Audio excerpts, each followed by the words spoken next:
In the blood-soaked aftermath of the First Crusade, as European knights claimed Jerusalem for Christendom, a dangerous path remained for those who followed. The roads to the Holy Land were treacherous, haunted by bandits who preyed upon the faithful. For pilgrims seeking salvation at Christ's tomb, the journey often ended in robbery, enslavement, or death. It was 1119, nearly 20 years after Jerusalem had fallen to Christian forces. A French nobleman named Hugues de Payens approached King Baldwin II of Jerusalem with an unprecedented proposal. De Payens and 8 other knights would dedicate themselves to protecting these vulnerable pilgrims.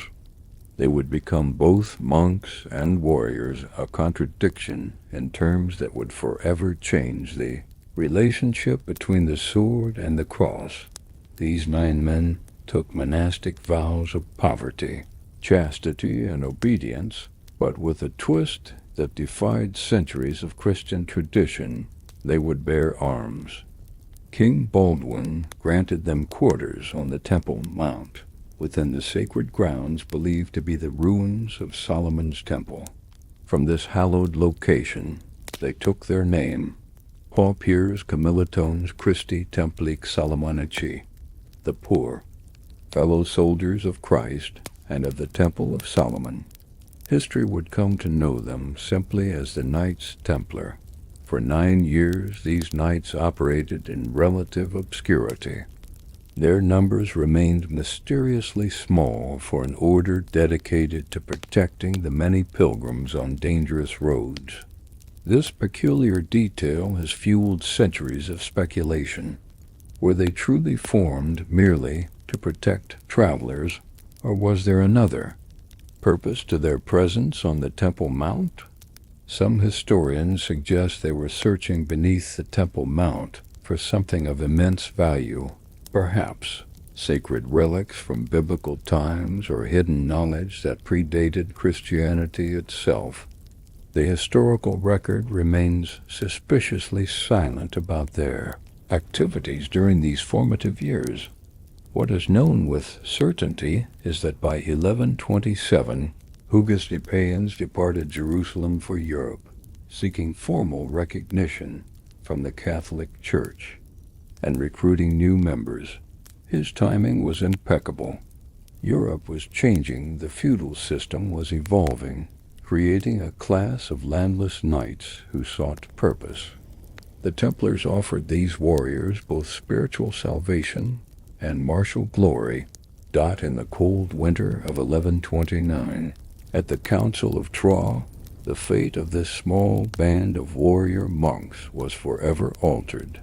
Bernard of Clairvaux, the most influential Cistercian abbot of his age and a future saint, championed their cause.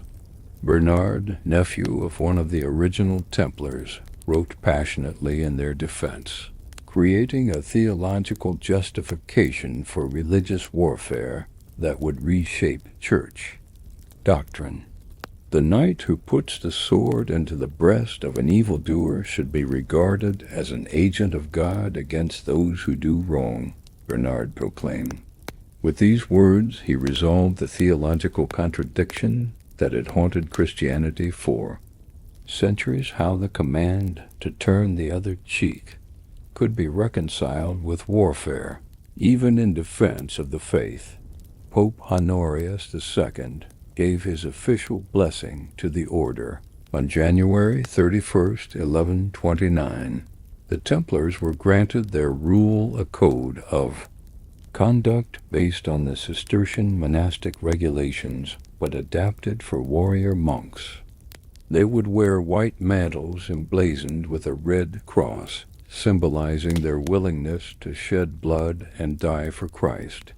More significantly, the Pope decreed that the Templars would answer only to him, not to kings, not to bishops, not to any secular authority. This unprecedented autonomy would become the cornerstone of their power, and eventually a key factor in their downfall. The papal bull Omni Datum Optimum, every perfect gift, issued by Pope Innocent II in 1139, cemented the Templars' extraordinary privileges. It exempted them from all taxes, tolls, and tithes. It allowed them to cross any border freely. It permitted them to answer only to the Pope himself. With the stroke of a pen, the Vatican had created something unprecedented, an independent international military force loyal only to the Pontiff. What motivated the Church to grant such extraordinary powers to this new order? The official explanation was practical. The Holy Land needed defenders, and the Templars had proven themselves effective warriors for Christ. But some historians suggest a deeper motivation. The Vatican was creating its own army, one that could operate beyond the reach of Europe's kings and nobles. In an age when the Church's authority was constantly challenged by secular rulers, the Templars became the Pope's armed enforcers, his holy army. The relationship between the papacy and its warrior monks evolved rapidly. What began as a small band of 9 knights soon grew into one of medieval Europe's most formidable military forces. By the mid-12th century, thousands of knights wore the red cross on white mantles, and the Templars had become indispensable to the Vatican's ambitions in the East. Pope Eugenius III, who had been a Cistercian monk under Bernard of Clairvaux, deepened the Vatican's ties to the order. In 1145, he granted the Templars the right to wear the distinctive red cross on their mantles, making them instantly recognizable throughout Christendom. This visual branding transformed them from obscure guardians into living symbols of papal authority. Wherever the red cross appeared, the power of Rome was made manifest. The Vatican's relationship with the Templars was not motivated solely by spiritual concerns. The papacy of the 12th century was deeply involved in political maneuvering across Europe and the Middle East. The Templars became invaluable agents in this complex web of power and influence. Secret correspondence between Templar Grand Masters and a succession of popes reveals how the order served as the Vatican's eyes and ears across 2 continents. Templars gathered intelligence from royal courts and distant battlefields alike. They carried confidential messages between the Pope and secular rulers. In the shadowy realm of medieval diplomacy, the warrior monks became the Holy See's most trusted operatives. One such secret agreement, hinted at in Vatican archives but never fully revealed to historians, allegedly outlined how Templars would serve as counterweights to problematic monarchs. When kings challenged papal authority, Templar financial pressure could be applied, subtly reminding secular rulers of Rome's far-reaching influence. The Church had created not just a military force, but a sophisticated instrument of international pressure. The papal bulls issued between 1139 and 1179 systematically enhanced Templar autonomy.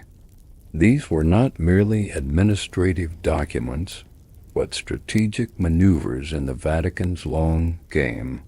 Pope Alexander III's Omni Datum Optimum of 1179, reinforcing the earlier bull of the same name, granted the order the extraordinary right to build their own churches and employ their own priests, creating a kind of church within the church.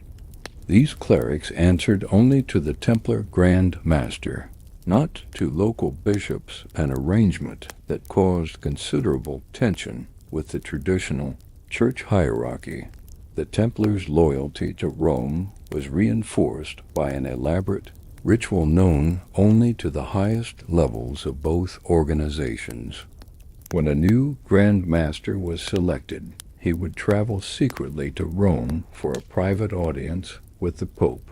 What transpired in these meetings was never recorded, but some Vatican documents suggest the Grand Master took special vows directly to the Holy Father, swearing to place the interests of the papacy above all other considerations. This special relationship created a unique tension. The Templars operated with remarkable independence, yet they ultimately served papal interests. This paradox, autonomous yet obedient, made them powerful and dangerous in equal measure. As their influence grew, some within the Vatican began to question whether the Pope's Holy Army might eventually become too powerful for even the Pope to control. By the late 12th century, the Vatican had effectively created a supranational entity that transcended the feudal order. The Templars operated across borders, spoke multiple languages, and maintained a sophisticated command structure that mirrored both monastic hierarchies and military chains of command. Their dual identity as both monks and warriors gave them unprecedented flexibility. They could act as either spiritual authorities or battlefield commanders as circumstances required. For the papacy, the Knights Templar represented something revolutionary, a force that could project papal power far beyond Rome's walls, independent of the complicated alliances and rivalries of medieval politics.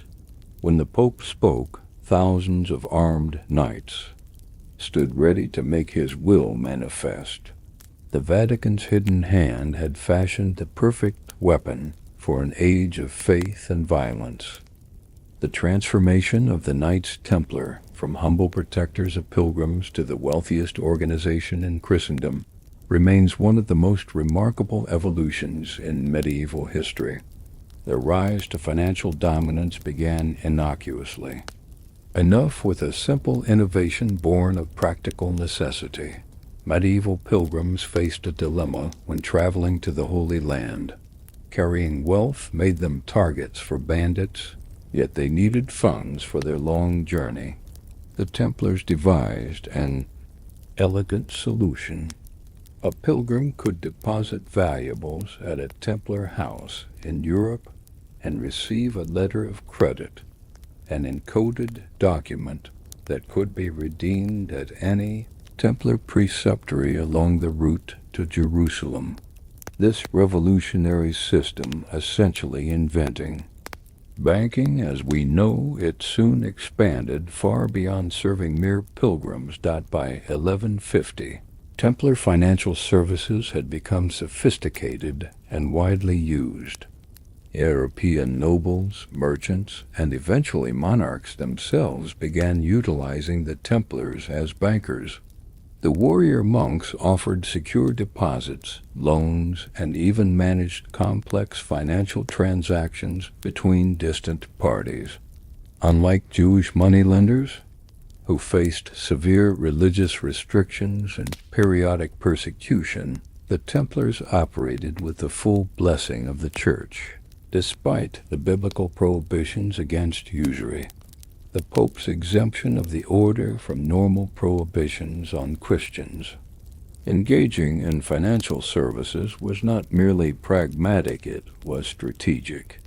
The Vatican recognized that economic power could amplify its influence in ways that military might alone could not. As the Templars' financial network expanded, it created a parallel economy operating alongside and sometimes above the traditional feudal systems of Europe. Kings and nobles soon found themselves indebted to the order. The Knights Templar became creditors to the crowned heads of Europe. King Henry II of England, Philip II of France, and numerous other monarchs borrowed vast sums from the warrior monks. These financial relationships gave the Vatican indirect leverage over secular authorities. A king might defy the Pope directly, but he could ill afford to antagonize his principal creditors. The order's wealth grew at an astonishing pace. Donations from pious nobles provided the initial capital, but the Templars' business acumen multiplied these resources exponentially. They acquired vast estates across Europe at their height. They owned over 9,000 manors and preceptories spanning from England to Palestine. Each property generated revenue through agriculture, commerce, or rents.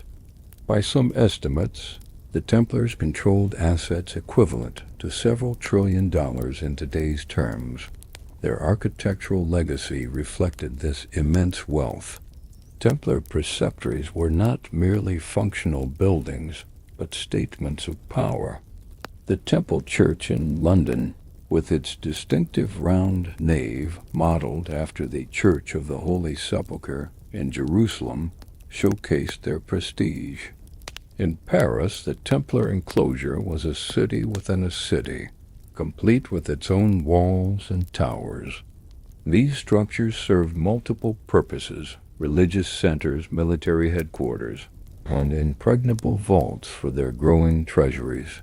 The Templars' fleet of ships added another dimension to their commercial empire.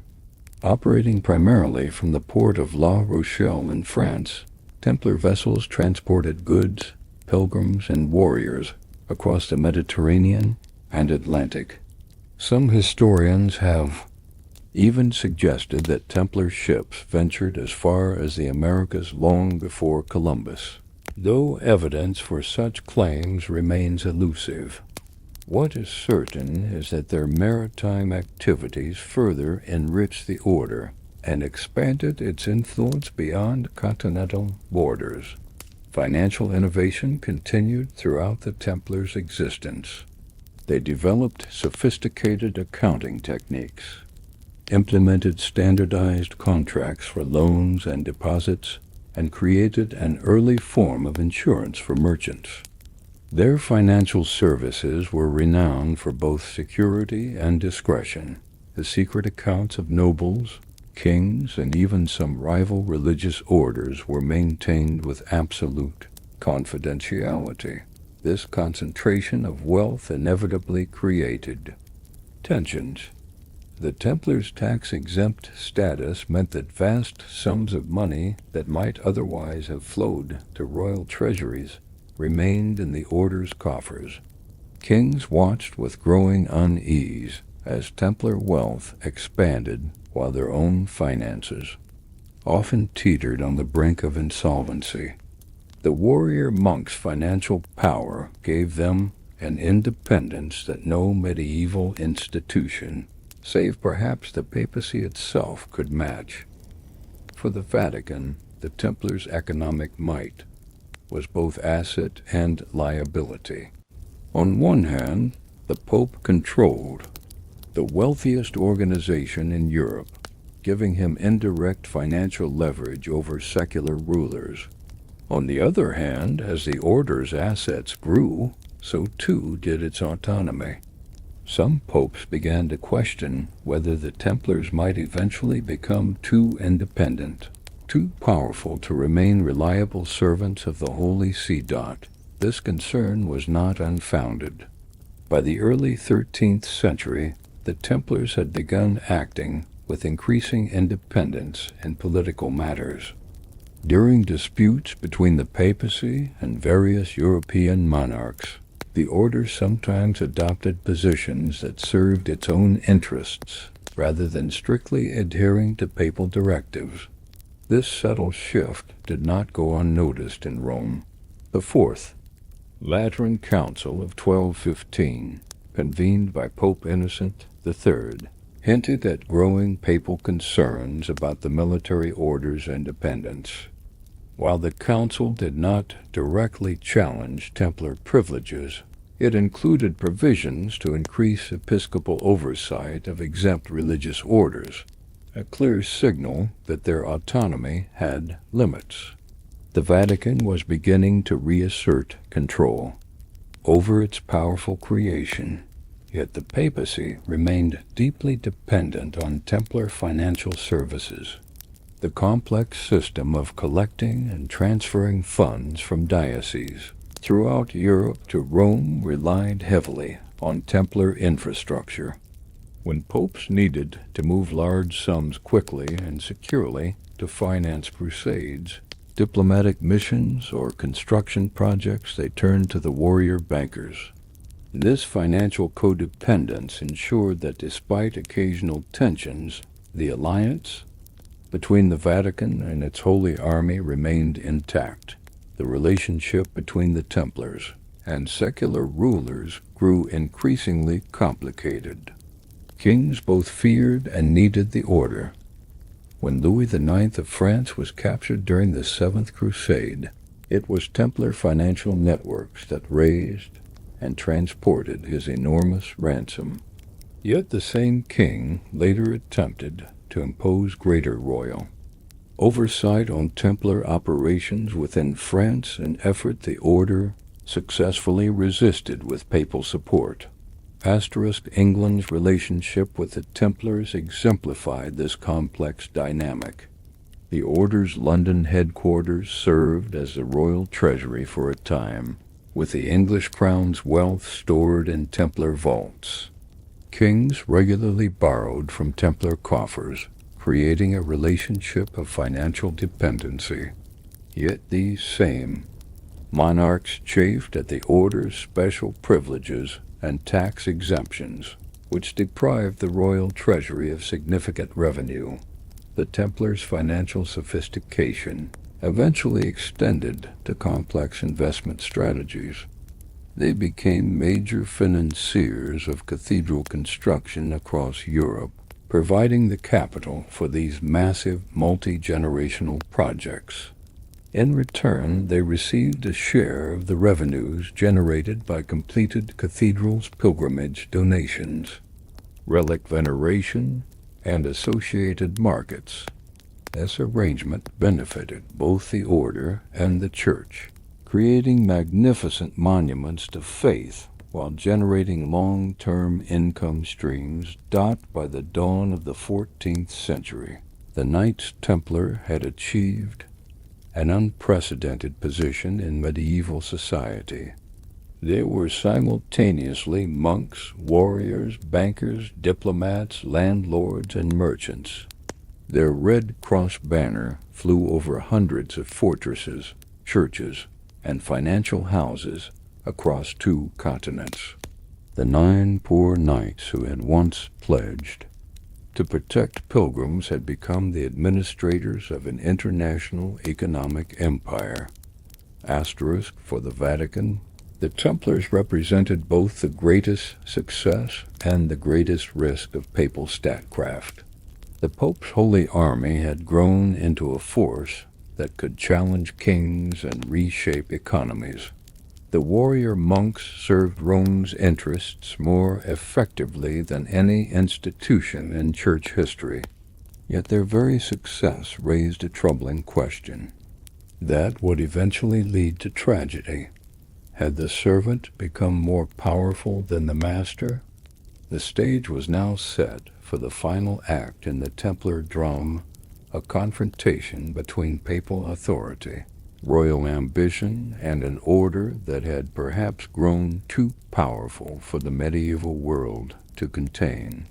The knights who had risen so high would soon discover the terrible price of success in an age when wealth and power invited both admiration and deadly envy.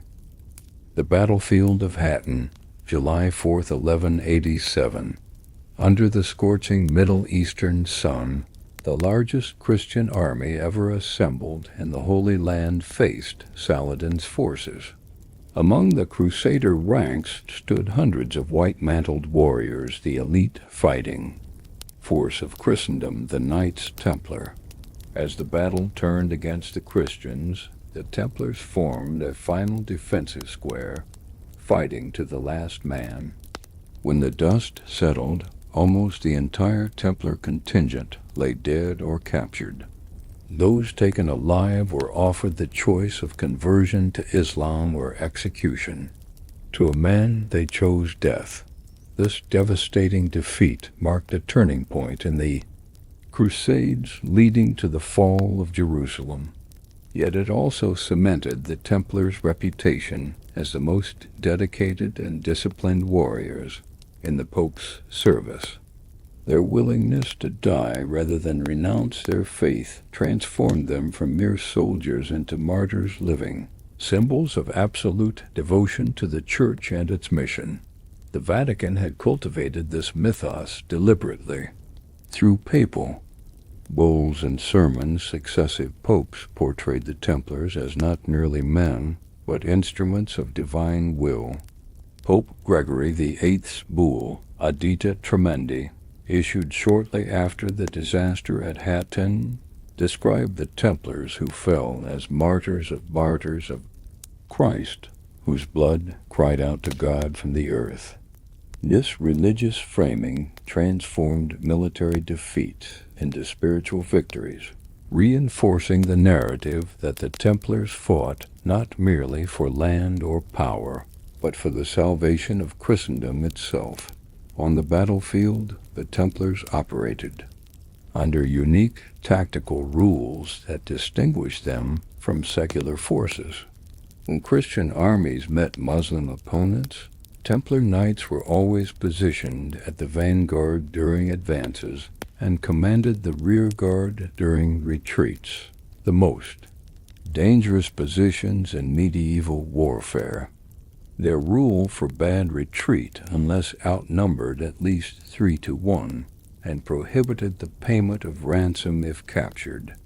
These strictures created an aura of terrifying commitment that even their Muslim adversaries respected.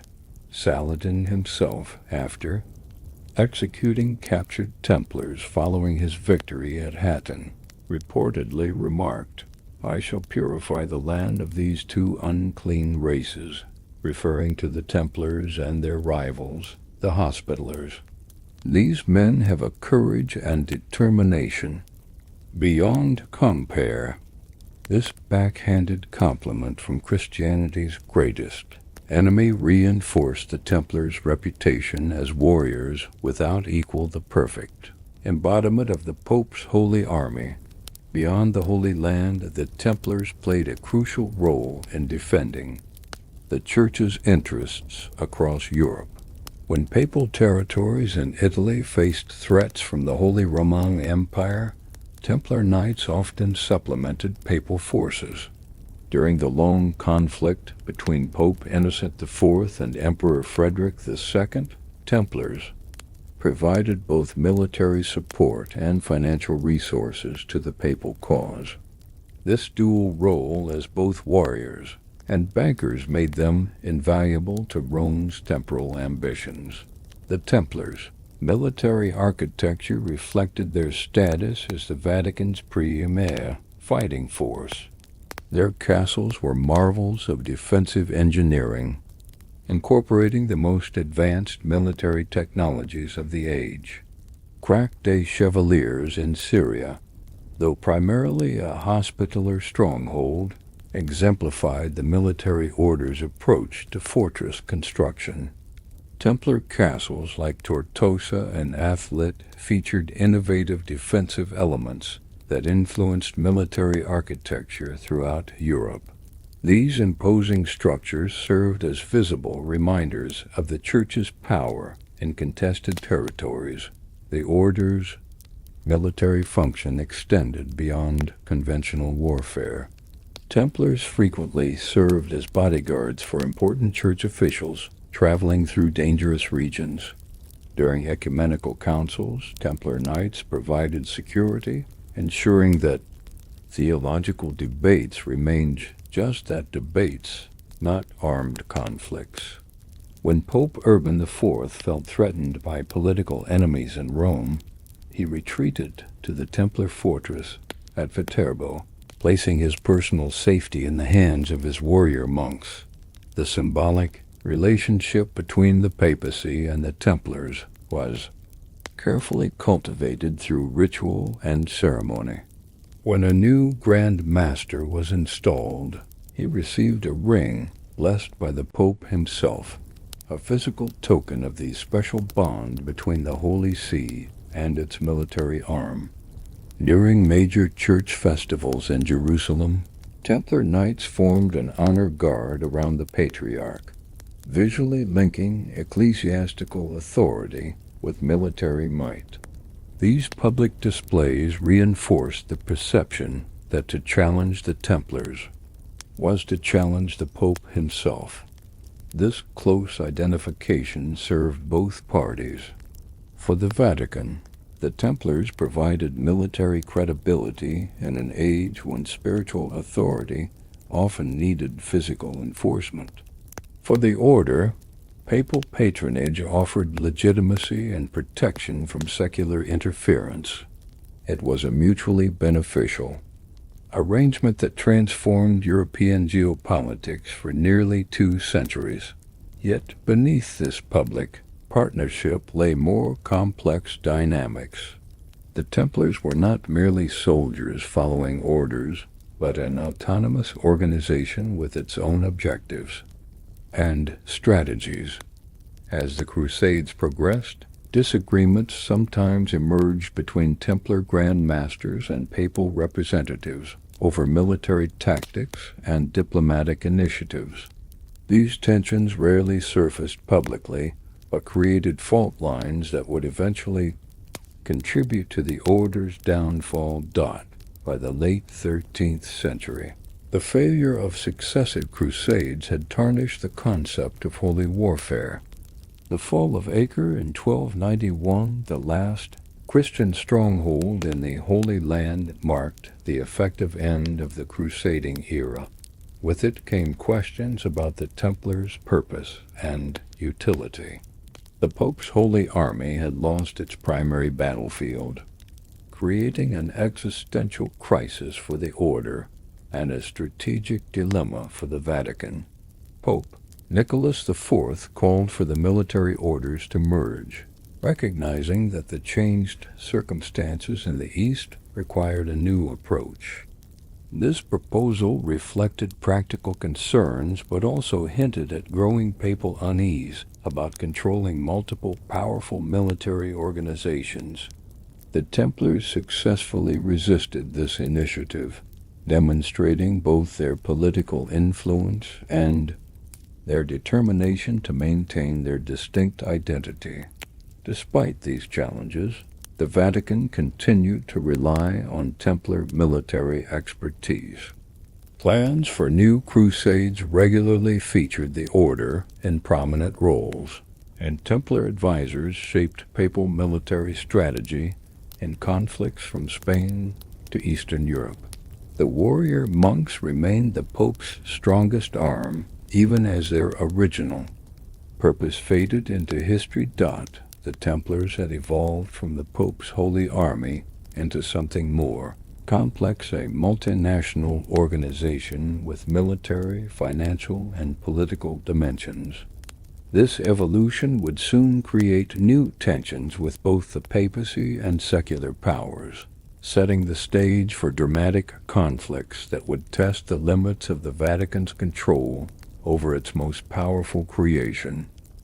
In the shadowy corridors of the Lateran Palace, away from public view, a series of extraordinary meetings took place throughout the 12th and 13th centuries. Present at these confidential audiences were only 2 figures, the Pope himself and the Grand Master of the Knights Templar. No scribes recorded these conversations.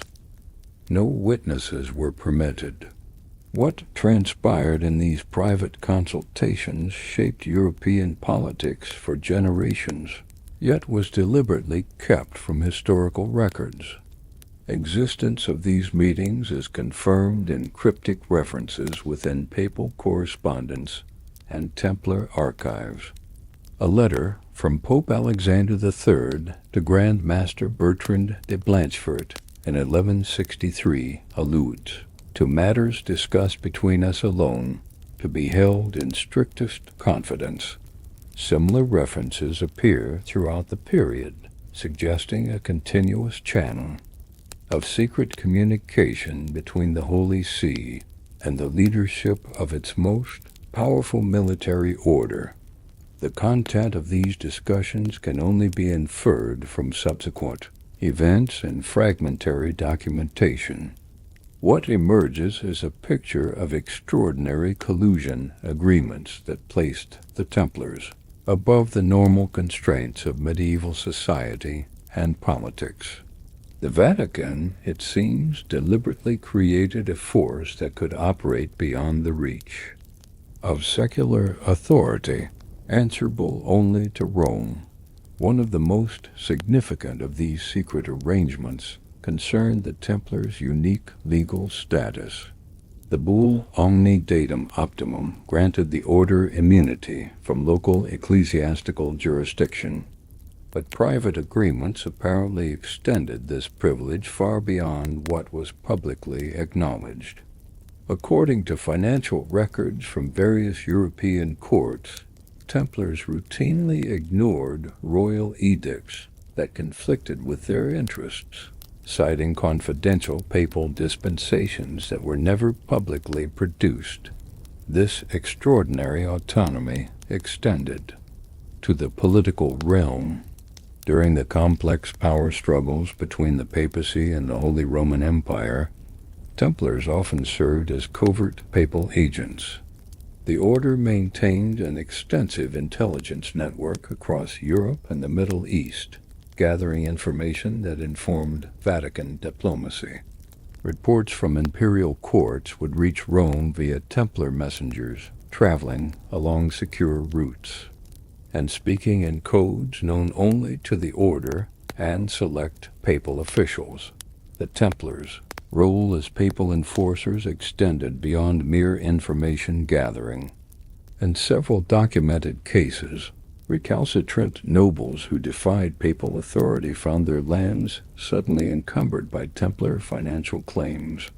When King John of England feuded with Pope Innocent III, Templar financial pressure on indebted English nobles helped push the king toward submission. The order's dual capacity as both warriors and bankers made them uniquely effective instruments of papal influence.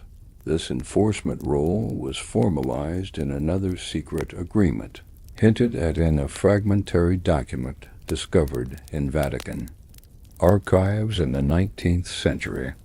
This partial record, dating from the pontificate of Innocent III, outlines procedures for Templar intervention against rulers who had been excommunicated. While incomplete, the document suggests a systematic protocol for applying economic and military pressure against those who defied Rome's authority. The Templars' network extended into Muslim territories as well, creating unlikely channels of communication between the Vatican and its official enemies. Evidence suggests that Templar representatives sometimes engaged in covert diplomacy with Muslim rulers, operating with papal blessing, but without public acknowledgement. These back-channel communications allowed the Church to pursue complex diplomatic strategies while maintaining its crusading rhetoric for public consumption. Perhaps the most controversial aspect of the Vatican-Templar relationship concerned the order's involvement in papal finances. Beyond their well-documented role as bankers to the Church, evidence suggests that Templars sometimes engaged in financial operations that circumvented canonical restrictions on usury. By routing certain transactions through the order, the papacy could maintain ritual purity while benefiting from financial practices it officially condemned. These arrangements were jealously guarded secrets, known only to the highest echelons of both organizations. When a new Grand Master was elected, he underwent a private initiation into these confidential agreements during his first audience with the Pope. Similarly, Each new pontiff was briefed on the special relationship by senior curia officials who maintained continuity across papal transitions. This institutional secrecy helped preserve the system, despite the relatively frequent changes in leadership on both sides. The degree of Templar autonomy sometimes created tensions, even with their papal patrons. During the pontificate of Innocent IV, documents suggest a heated disagreement over Templar operations in Constantinople following the Fourth Crusade. The Pope apparently felt that the order had exceeded its mandate, pursuing its own interests rather than those of the Church.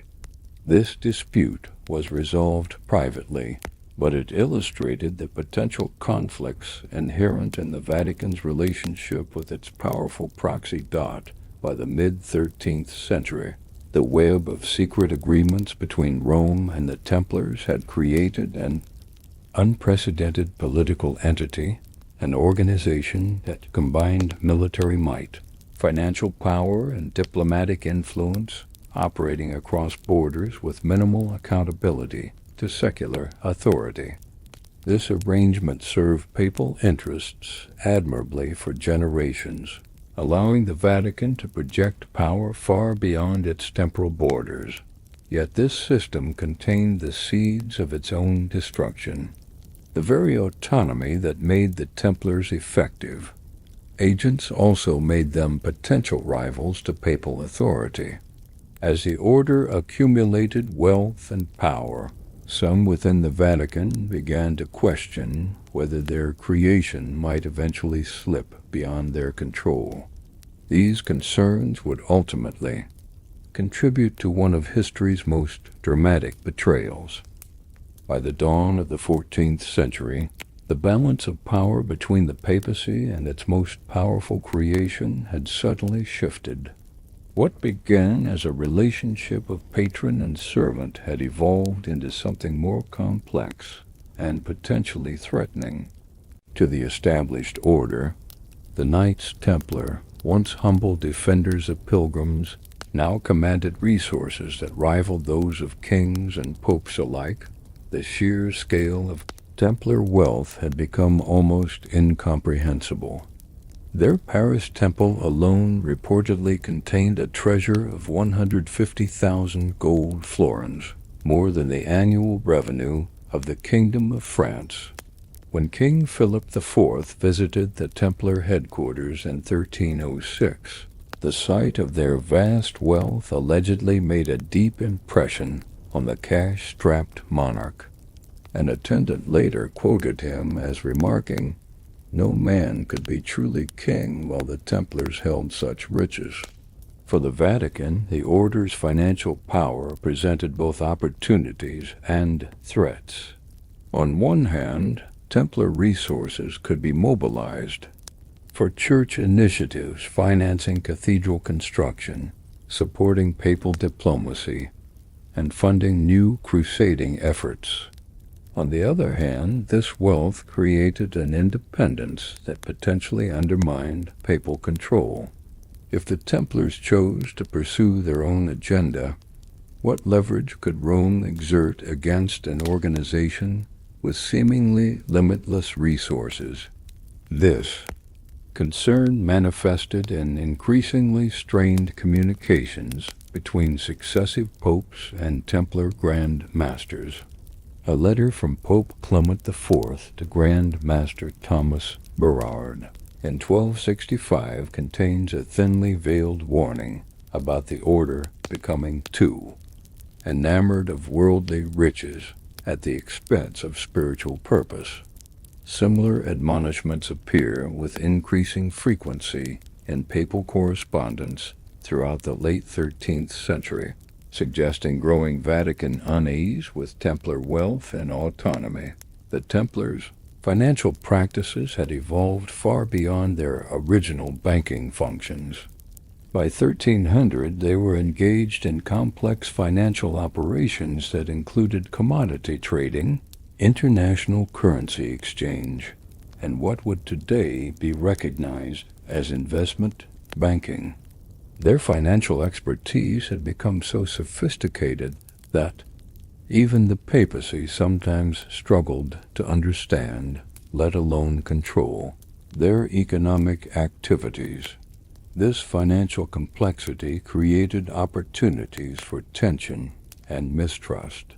When the Vatican requested detailed accounting of Templar operations in European dioceses, the order sometimes provided documents so technically complex that papal officials could not effectively evaluate them.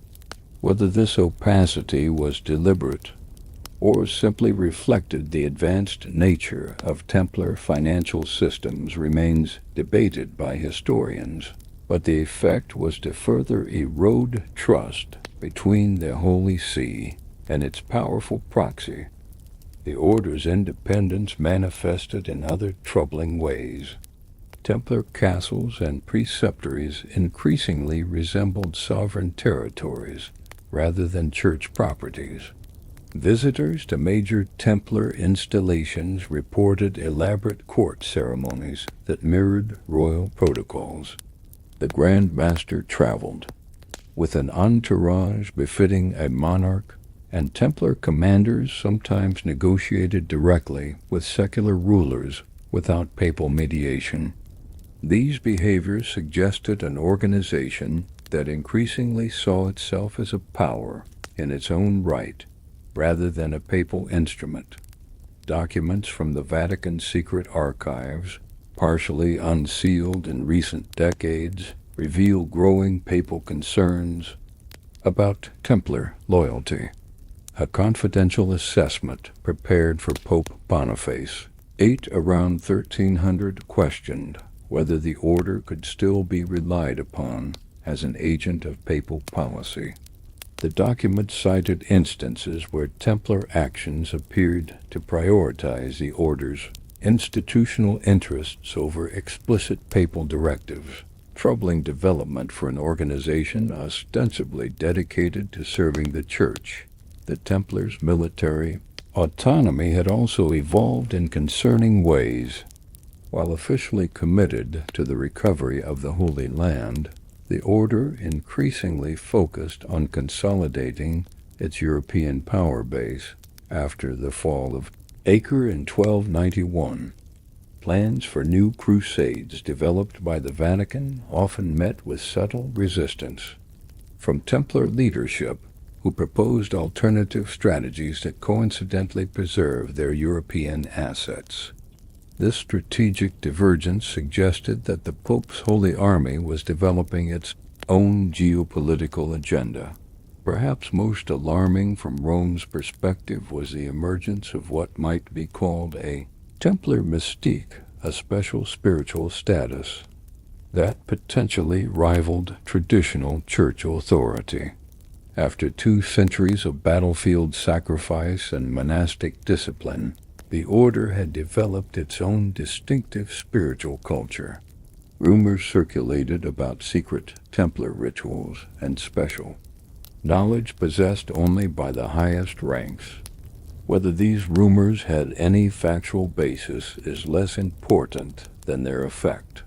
They created the perception of an inner circle within the Church that might possess spiritual authority. Independent of the papacy, this perception was reinforced by the order's unusual recruitment patterns in its later years. Increasingly, Templar ranks included not just warriors, but scholars, physicians, architects, and financial experts. This intellectual diversity made the order less dependent on external expertise and more capable of autonomous action. It also created networks of influence that extended far beyond traditional military and religious spheres. Vatican concerns about Templar power were not merely theoretical.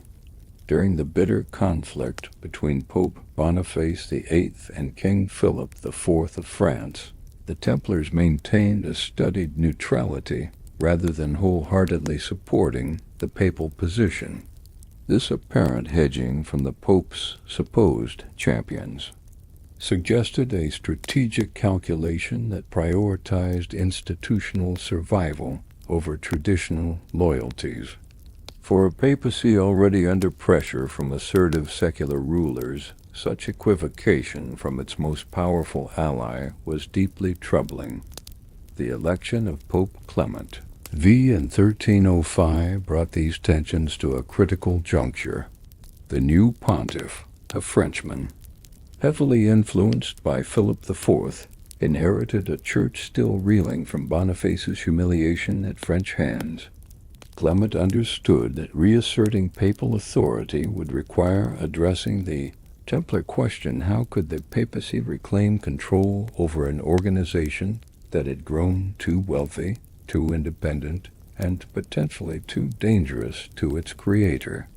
Compounding the Vatican's dilemma was the order's reputation for moral rectitude and spiritual discipline. Despite their wealth, individual Templars lived according to monastic rules of personal poverty. Their battlefield courage remained legendary, and their administrative competence was unquestioned. Any move against such a respected institution would require extraordinary justification and careful management of public perception. The seeds of betrayal were thus sown, not in sudden revelation, but in gradual estrangement, a creeping realization within Vatican circles that the Templars had evolved from perfect servants into potential rivals.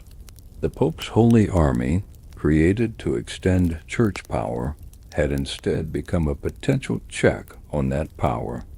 As Philip IV's resentment of Templar wealth aligned with papal concerns about Templar independence, the stage was set for one of history's most dramatic acts of institutional betrayal. In a secret meeting at Poitiers in 1307, Pope Clement V and King Philip IV reached an understanding that would seal the Templars' fate. The precise terms of this agreement remain disputed, but its consequences would prove devastating. After nearly 2 centuries as the Vatican's most trusted warriors, the Knights Templar were about to discover the terrible price of power in an age of shifting loyalties and institutional self-preservation. Dawn broke over Paris on Friday, October 13, 1307. As the city stirred to life, an extraordinary operation was already underway. Royal officials bearing sealed orders moved silently through the streets, converging on Templar properties throughout the French capital. Similar scenes unfolded across France as the sun rose. The orders issued by King Philip IV were explicit: arrest all Knights Templar and seize their possessions in the name of the crown. The timing was meticulously planned. Most Templar knights were captured in their beds, taken completely by surprise. Jacques de Molay, the order's Grand Master, had been in Paris for the funeral of the king's sister-in-law the previous day, with no inkling of what was about to occur. By nightfall, virtually every Templar in France was in royal custody, and their legendary treasure had disappeared into royal coffers. The charges against the order were shocking: heresy, idolatry, homosexuality, spitting on the cross, and secret dealings with Muslim leaders. A carefully prepared document listed accusations that seemed designed to horrify medieval Christian sensibilities. The Templars, it claimed, denied Christ, worshipped a mysterious idol called Baphomet, and engaged in obscene initiation rituals. These allegations, a medieval version of a carefully orchestrated smear campaign, provided the legal pretext for what was essentially a massive asset seizure. Notably absent from these dramatic events was any immediate public response from Pope Clement V, the man who had personally blessed the Templar Grand Master just months earlier. The Pope's silence during the critical first days of the arrests spoke volumes. When Clement finally did react, his response was tepid, expressing concern about Philip's methods, but not about the substance of the charges. This calculated ambiguity suggested prior knowledge, if not outright collusion. The Vatican's role in the Templar suppression remains one of history's most contested questions. Official church records portray a reluctant pope forced to investigate serious allegations against a potentially corrupted order. Yet contemporary accounts and subsequent scholarship suggest a more complex reality. A pope who sacrificed his most loyal warriors to preserve papal authority in an increasingly hostile political environment. Letters exchanged between Philip and Clement in the months before the arrests hint at a coordinated strategy. In one cryptic message dated August 1307, Philip referred to the matter we discussed at Poitiers, adding that action must be taken for the glory of God and the welfare of the kingdom. Clement's reply acknowledged the gravity of certain accusations and promised to consider what must be done for the Church's honor.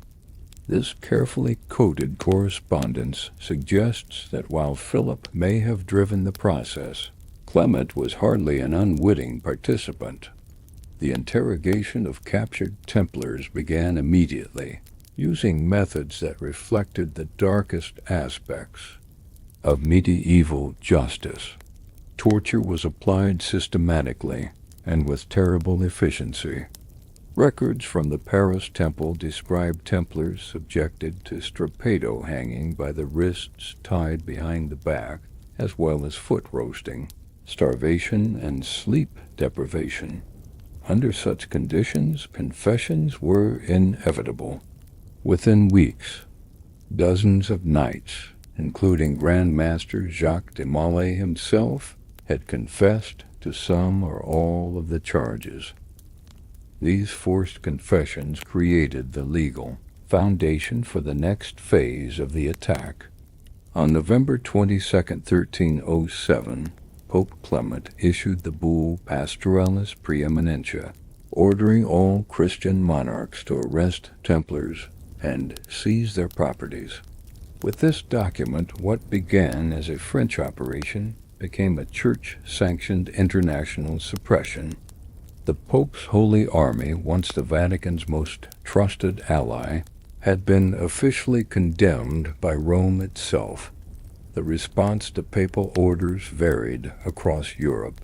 In England, Edward II initially resisted, expressing skepticism about the charges. In Aragon, Templar knights retreated to their fortresses and prepared for armed resistance. In Portugal, the order was eventually reorganized rather than destroyed. But these variations in implementation only highlighted the underlying reality. The Vatican had abandoned the Templars to their fate, withdrawing the protection that had been their birthright for nearly 2 centuries. The Templars' legal defense collapsed under this combined assault from church and crown.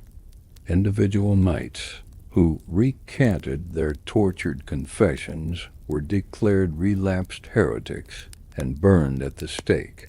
On May 12, 1310, 54 Templars were burned together outside Paris after attempting to organize a collective defense. This brutal example silenced most remaining resistance, as knights realized that neither innocence nor loyalty to the Church would save them. Pope Clement's subsequent actions revealed the political calculations behind the Templar suppression. Rather than conducting a genuine investigation into the charges, the Pope convened the Council of Vienne in 1311 with the predetermined goal of dissolving the order. When assembled bishops expressed doubts about the Templars' guilt, Clement simply bypassed regular procedures.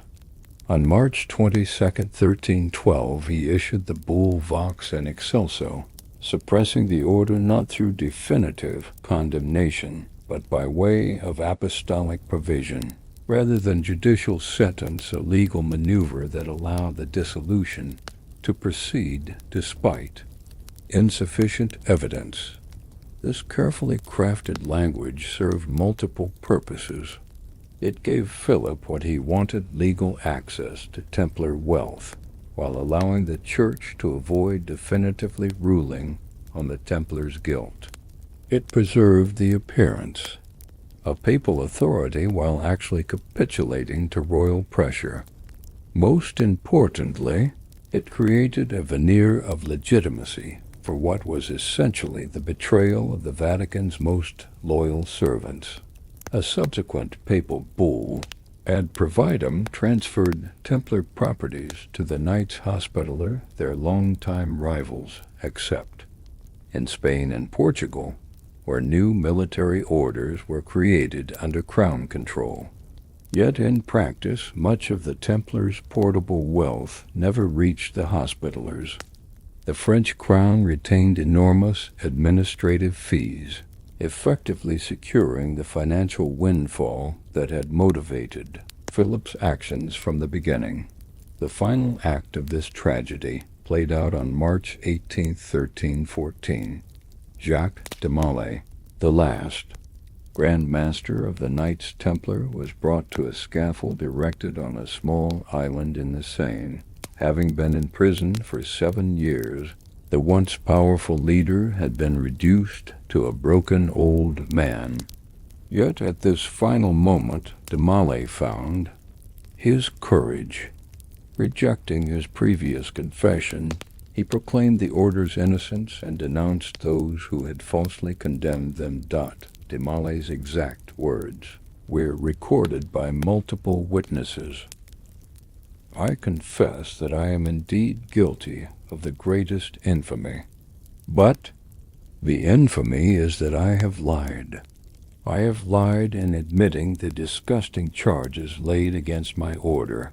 I declare, and I must declare, that the order is innocent. Its purity and saintliness are beyond question." Within hours of this declaration, de Molay was burned slowly over a small fire, maintaining his defiance until the end. Legend holds that from the flames, de Molay summoned both Philip and Clement to join him before God's judgment within the year. Whether coincidence or curse, both men did indeed die within months of the Grand Master's execution, Clement in April and Philip in November of 1314. These deaths added a final supernatural flourish to a story already suffused with betrayal and tragedy. The Vatican's role in the Templar destruction raises profound questions about institutional ethics and power. Had the papacy always intended to destroy its creation once it served its purpose? Or was Clement's betrayal simply a pragmatic response to changing political realities? The historical record suggests not a centuries-long conspiracy, but rather a more human failing, an institution sacrificing loyal servants to preserve its own position in a hostile political landscape. What is certain is that the Pope's Holy Army, created to serve as the Vatican's military arm, was ultimately abandoned by the very power it had been sworn to protect. The Knights Templar, who had fought and died for the Church across 2 continents, discovered too late that loyalty flows upward, but rarely downward in hierarchical institutions. Their fall marked not just the end of a military order, but a profound breach of faith, a moment when the Vatican demonstrated that even its most dedicated defenders were ultimately expendable. The flames that consumed Jacques de Molay did not erase the Knights Templar from history. Instead, they transformed the order from a historical reality into something perhaps more powerful, a symbol, a mystery, and a persistent question mark. In the narrative of Western civilization, the abrupt and violent end of the Templars created a vacuum that imagination, speculation, and occasional genuine discovery have filled for 7 centuries. The immediate aftermath of the suppression was chaotic. Thousands of Templar knights across Europe suddenly found themselves without the identity and structure that had defined their lives. Many were absorbed into other orders, particularly the Hospitallers. Others returned to secular life, often with diminished status and under cloud of suspicion. Some fled to regions where the papal writ was weak or the suppression less vigorously enforced. Scotland, parts of Germany, and the outer reaches of Christendom. This diaspora of highly trained warriors, administrators, and financial experts inevitably left its mark on European society. In Portugal, the order was effectively rebranded as the Knights of Christ, retaining much of its personnel and property. This renamed organization later played a crucial role in Portugal's maritime expansion, with their distinctive cross adorning the sails of ships that explored the African coast and beyond. Vasco da Gama himself was a Knight of Christ, carrying the Templar legacy into the age of exploration. Less documented, but persistently rumored, was the fate of the Templar fleet. The order maintained significant naval resources, particularly at their major Mediterranean port of La Rochelle. Curiously, when royal officials arrived to seize these assets, many ships were missing. No record accounts for their destination, creating one of many tantalizing loose threads in the Templar story. Did these ships carry Templar treasure to safe havens? Did they transport knights to new lands beyond the reach of papal authority? The historical silence on this question has fueled centuries of speculation. The Templars' financial expertise did not vanish with the order. Banking practices they had pioneered, letters of credit, complex accounting methods, early forms of insurance survived in the commercial centers of Europe. In Swiss cities, particularly Geneva, banking traditions emerged that bore striking similarities to Templar methods. While direct organizational continuity cannot be proven, the transfer of knowledge and expertise seems undeniable. The sophisticated financial system that would eventually make Switzerland synonymous with banking may represent one of the Templars' most significant, if unintended, legacies. The Vatican's relationship with Templar memory evolved over time. Initially, the Church discouraged discussion of the suppressed order, treating it as a closed matter. Vatican archives containing Templar trial records and internal deliberations were sealed, with access strictly limited.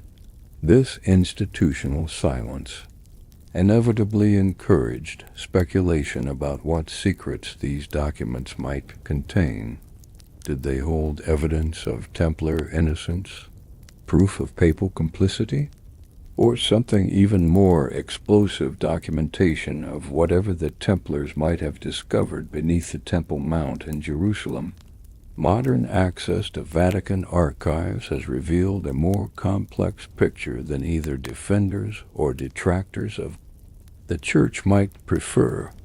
Chen and parchment, rediscovered in the Vatican secret archives and published in 2007, demonstrates that Pope Clement V privately absolved the Templar leadership of heresy charges in 1308, even as public prosecution continued.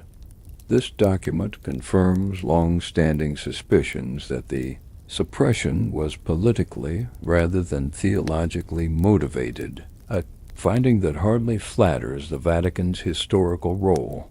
Beyond documented history lies the rich territory of Templar legend and its influence on subsequent secret societies. The most significant of these connections involves Freemasonry, which emerged into public view in early 18th century England. Early Masonic rituals and mythology incorporated elements that suggested Templar influence, references to Solomon's temple, elaborate initiation ceremonies, and a structure of degrees that paralleled medieval guild organizations. Some Masonic traditions explicitly claim Templar heritage. The York Rite of Freemasonry includes the Knights Templar degree, complete with elaborate regalia and rituals that purport to continue the medieval order's traditions. Similarly, the Scottish Rite incorporates Templar elements in its higher degrees. While mainstream historical scholarship finds little evidence for direct organizational continuity, these traditions reflect how powerfully the Templar narrative resonated in the Western imagination. This resonance extended beyond formal organizations into literature, art, and eventually popular culture. From Sir Walter Scott's historical novels to modern blockbuster films and video games, the image of the white-mantled knight with a red cross has become an archetypal symbol of medieval chivalry, religious devotion, and hidden knowledge. The Templars have been reimagined as everything from guardians of the Holy Grail to keepers of extraterrestrial technology, interpretations that reveal more about modern preoccupations than medieval realities. Yet beneath these often fanciful elaborations lies a genuine historical question. Did the Templars possess special knowledge that has influenced subsequent intellectual traditions? Their long presence in the Holy Land brought them into contact with Islamic and Jewish scholarly traditions at a time when such exchange was rare in Europe. Their extensive travels exposed them to diverse architectural and mathematical concepts.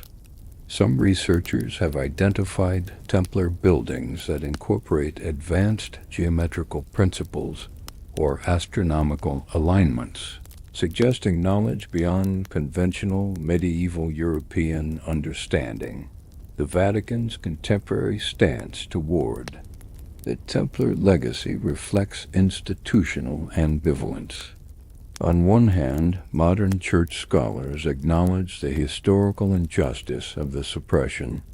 The publication of the Chinon parchment represented a significant step toward historical transparency. On the other hand, the Church remains sensitive to the more extravagant claims associated with Templar mythology, particularly suggestions that the order discovered evidence contradicting core Christian doctrines or threatening church authority. This tension between historical reassessment and institutional self-protection shapes how the Vatican engages with Templar memory today. While allowing scholarly access to most Templar-related archives, the Church stops short of full rehabilitation of the order. The Templars remain officially dissolved, their suppression a complex chapter in Church history rather than an acknowledged injustice to be formally rectified. For the modern Vatican, the Templar legacy presents both opportunities and challenges. The order's dedication and sacrifice exemplify virtues the Church wishes to promote. Yet their suppression raises uncomfortable questions about the exercise of papal power and the subordination of truth to political expediency. This ambivalence suggests that even after 7 centuries, the relationship between the Vatican and its Holy Army remains unresolved, a wound in historical memory that has never fully healed.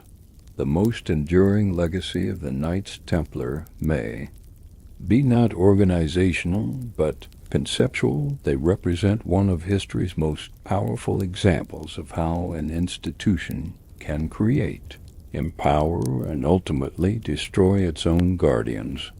The Templar story transcends medieval Christianity to illuminate universal questions about power, loyalty, and institutional ethics. Perhaps this explains why, centuries after their destruction, the Pope's Holy Army continues to fascinate, disturb, and inspire their Red Cross still, a banner around which gather those intrigued by the shadow spaces where faith meets power and service meets betrayal. Conclusion. Mystery Universelle of the embers of Jacques de Maillet's pyre have long since cooled. The banking houses, castles, and churches of the Knights Templar have passed into other hands. The white mantles with their distinctive red crosses exist now only in museum collections and historical recreations.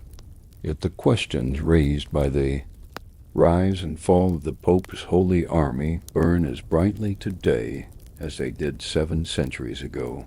What truly happened in those first 9 years, when 9 knights established themselves on the Temple Mount? What did they find in that holy ground that transformed them from obscure guardians to the most powerful military order in Christendom? The historical record remains suspiciously silent, and the Vatican archives offer tantalizingly incomplete answers. Did the papacy create the Templars with the explicit intention of establishing a military force beyond the control of secular rulers, a holy army answerable only to Rome? Or did this extraordinary arrangement evolve organically, a pragmatic response to the challenges of projecting power across medieval Christendom? The evidence suggests elements of both deliberate design and historical improvisation. Perhaps the most troubling question concerns the betrayal that ended the Templar era. Was Pope Clement V's abandonment of the order simply political expediency, a sacrifice of pawns to protect the king in the great chess game of medieval power? Or did the Templars possess knowledge, wealth, or influence that ultimately made them too dangerous for the Vatican to tolerate? The discovery of the Chinon parchment proves that Clement privately acknowledged Templar innocence even as he publicly condemned them, a devastating indictment of institutional ethics that transcends its medieval context. As we contemplate the Vatican's secret alliance with its Holy Army, we confront the paradox at the heart of all institutional history. Organizations created to serve transcendent purposes remain operated by fallible human beings, subject to the same fears, ambitions, and moral compromises that have defined the human condition throughout recorded time. The Red Cross of the Templars stands as both inspiration and warning, a symbol of dedicated service and a reminder of how easily such service can be betrayed. 7 centuries after flames consumed the last Grand Master, the Knights Templar continue their long pilgrimage through historical memory and imagination. Neither fully understood nor completely forgotten, they occupy that liminal space where documented fact meets enduring mystery. In that unresolved tension lies their greatest legacy, not as definitive answers, but as eternal questions about power, faith, and human nature that each generation must confront anew. The Vatican's Holy Army has long since dissolved into dust, but the shadow of their Red Cross still falls across the landscape of Western consciousness, a reminder that some alliances, however sacred in their inception, contain within them the seeds of their own unraveling, and perhaps that ultimately is the most profound lesson the Templars offer, that in the space between devotion and betrayal lies the true territory of human history, a landscape both sacred and profane that we continue to navigate, looking always for paths we have not yet fully mapped.